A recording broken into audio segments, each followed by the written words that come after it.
Classes. आज हम लोग पढ़ने के लिए जाएंगे Taylor's principles of scientific management. मेरा फेयर्स प्रिंसिपल्स मैंने कंप्लीट कर दिया है। फेयर्स प्रिंसिपल 2 पार्ट में है, मैंने 2 पार्ट में उसको करवाया है क्योंकि उसमें 14 प्रिंसिपल्स है तो टाइम लगा उसे कराने में।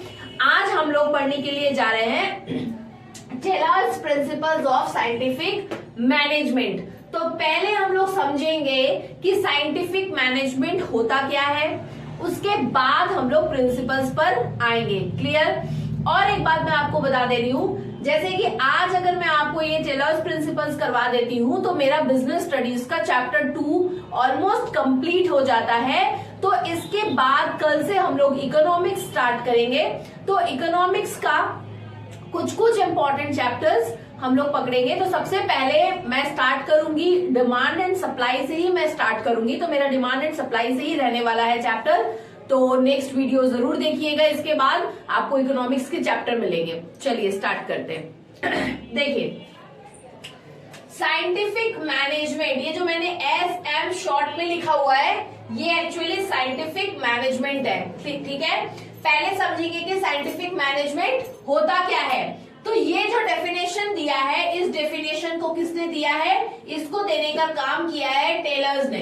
ठीक है, इन्होंने क्या डेफिनेशन दिया है? इनके accordingly scientific management is the art of knowing exactly what you want your man to do. मतलब ये एक ऐसा आर्ट है जिससे हम लोग ये जान पाते हैं कि एग्जैक्टली आप क्या चाहते हो। मतलब एक मैनेजर एक जान पाता है कि एक्चुअली उसे अपने जो उसके अंदर जो सबऑर्डिनेट्स है, जो जूनियर्स है, जो वर्कर्स है, उसे उनसे क्या चाहिए, उनसे वो क्या चीज एक्सपेक्ट कर रहा है, किस तरह के काम, किस तरह का आउटपुट एक्सपेक्ट कर रहा है। Want your man to do and then seeing. पहले तो आपको ये प्रिपेयर होना कि आपको क्या चाहिए। आपके यहाँ जो जूनियर्स काम कर रहे हैं आप उनसे क्या चाहते हो, what you want from your man to do and then seeing. और जब आप ये जान जाओगे कि आपको क्या चाहिए, तब ये देखना that they do it in the best and cheapest way, कि जो आप चाहते हो उस काम को वो लोग बेस्ट से बेस्ट तरीके से और चीपेस्ट तरीके से कर रहे हैं या नहीं। मतलब वेस्टेज तो नहीं कर रहे हैं आपका रिसोर्सेज, या ज्यादा पैसा तो नहीं लग रहा है। हो सकता है कि कोई काम है वो 1000 में हो सकता था, उसकी जगह 1100 या 1200 तो नहीं लग रहा है, या फिर और बेस्ट तरीके से वो कर रहे हैं कि नहीं। उनका जो पोटेंशियल है, जो एफिशिएंसी लेवल है, वो उसे पूरी तरह से यूटिलाइज कर रहे हैं कि नहीं आपके काम के लिए। ये हुआ हमारा साइंटिफिक मैनेजमेंट। फिर से समझेंगे एक बार, साइंटिफिक मैनेजमेंट है क्या? According to mister Taylor, scientific management is the art of knowing exactly what you want from your man to do. कि आप आपके यहाँ जो वर्कर्स, जो जूनियर, जो सबऑर्डिनेट्स है, आप उनसे क्या चाहते हैं ये देखना। और फिर उसके बाद जो आप चाहते हैं उसके अकॉर्डिंगली वो काम कर रहे हैं कि नहीं, अपना परफॉर्मेंस दे रहे हैं कि नहीं, फिर ये देखना। This is called scientific management. Definition clear होगा। अब जब हमारा डेफिनेशन क्लियर है तो हम लोग प्रिंसिपल्स के बारे में आ जाएंगे कि है क्या, टेलर्स ने क्या क्या प्रिंसिपल्स दिए हैं। सबसे पहला हमारा जो प्रिंसिपल है वो है science not rule of thumb. Science not rule of thumb. Number 2, harmony not discord. Number 3, maximum not restricted output. Number 4, division of work and responsibility.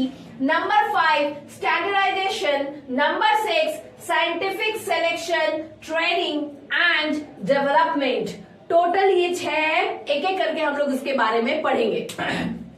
देखिए, science not rule of thumb मतलब organisation के अंदर में हमारा जो भी काम, जो भी वर्क डिजाइन किया जाएगा वो बिल्कुल साइंटिफिकली तरीके से डिजाइन किया जाएगा। Okay, the work should be design scientifically and scientifically it should be plan scientifically. It should be plan scientifically.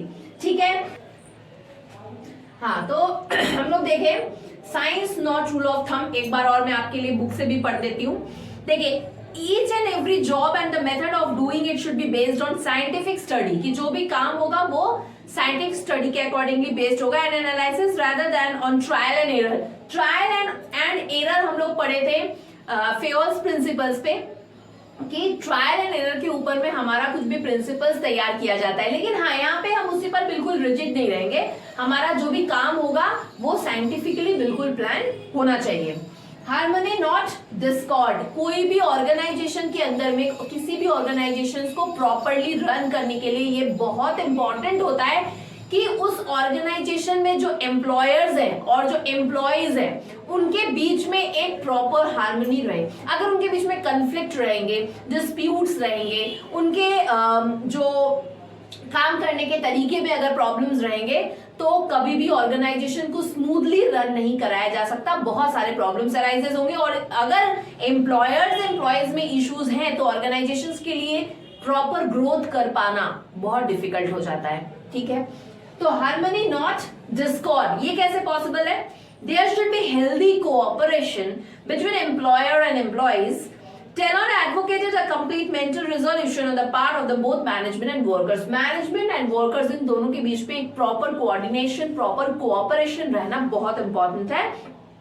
उसके बाद managers management should adopt an enlightened attitude and share the gains of productivity with workers.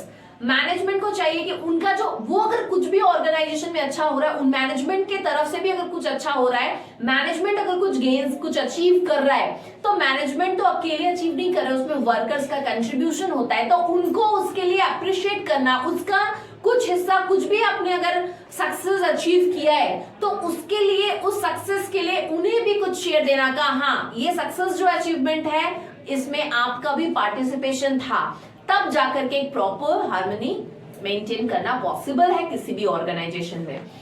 Maximum not restricted output, मतलब organisation में हमारे जो भी output produced होंगे, ये क्या कॉन्सेप्ट, एक रेस्ट्रिक्टेड नंबर्स नहीं रहना चाहिए कि इतना ही आउटपुट वर्कर्स को प्रोड्यूस करना है। क्या कॉन्सेप्ट होना चाहिए कि जो भी आउटपुट प्रोड्यूस हो वो मैक्सिमम हो। अगर आउटपुट मैक्सिमम प्रोड्यूस्ड होंगे तो क्या होगा, ये दोनों बेनिफिटेड होंगे। कौन?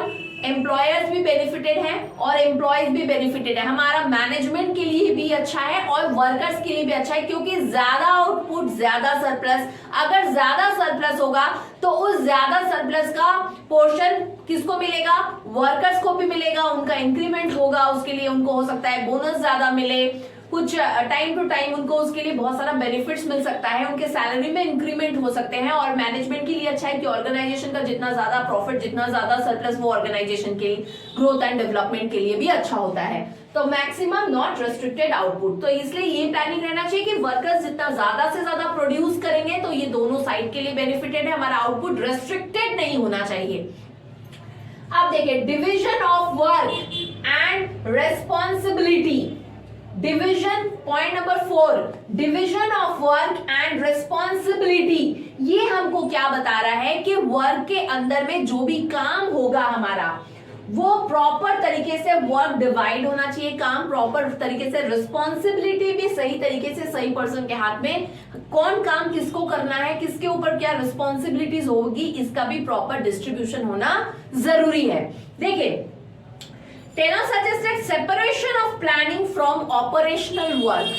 इनका मानना है कि प्लानिंग और ऑपरेशनल वर्क दोनों में सेपरेशन होना जरूरी है। मैनेजमेंट का काम है कि मैनेजमेंट सही तरीके से प्लानिंग करे, ठीक है, और वर्कर्स का काम है जो प्लानिंग किया गया है उस प्लानिंग के अकॉर्डिंगली वो चले, उस प्लानिंग को सक्सेसफुल बनाए, उसके अकॉर्डिंगली उनका एफिशिएंसी दे, उसके अकॉर्डिंगली वो हार्डवर्क दे ताकि वो प्लानिंग सक्सेस हो सके, तब जाकर के काम होगा। तो कैसे? मैनेजमेंट का काम है प्रॉपर प्लानिंग करना, ओके, तो हमने काम बांट दिया ना, डिवीजन ऑफ वर्क कर दिया। मैनेजमेंट का काम प्रॉपर प्लानिंग करना, प्लानिंग कैसे अचीव करेंगे, उसके लिए क्या स्ट्रेटेजीज होंगे, क्या पॉलिसीज होंगे, वो तैयार करना। और साथ ही साथ वर्कर्स का क्या पार्ट आ गया कि उस प्लानिंग को सक्सेसफुल करने के लिए जो जिस तरह से हमें काम करना है, टाइम बढ़ाना है, एफिशिएंसी बढ़ाना है, कि कैसे उस प्लान को अचीव करेंगे, उसके लिए एफर्ट देना कि वो सक्सेस हो सके। मैनेजमेंट का जो प्लान है उसके अकॉर्डिंगली काम करे, एफर्ट दे। तो ये क्लियर हो गया। अगर दोनों लोग अपने रिस्पॉन्सिबिलिटी को सही तरीके से फुलफिल करते हैं, मैनेजमेंट अपना रिस्पॉन्सिबिलिटी अपने पार्ट में सही से परफॉर्म कर रहा है और वर्कर्स अपनी तरफ से अपना पार्ट पूरा 100% एफिशिएंसी दे रहे हैं, तो तभी जाकर के कोई भी मैनेजमेंट को सक्सेसफुल कहा जाता है कि ऐसे ऑर्गेनाइजेशन ही टॉप तक पहुंचते हैं, उनके ग्रोथ एंड डेवलपमेंट में प्रॉपर बोलते हैं कि प्रॉपर स्ट्रक्चर होता है काम करने के तरीके में, और यही एक प्रोसेस होना चाहिए।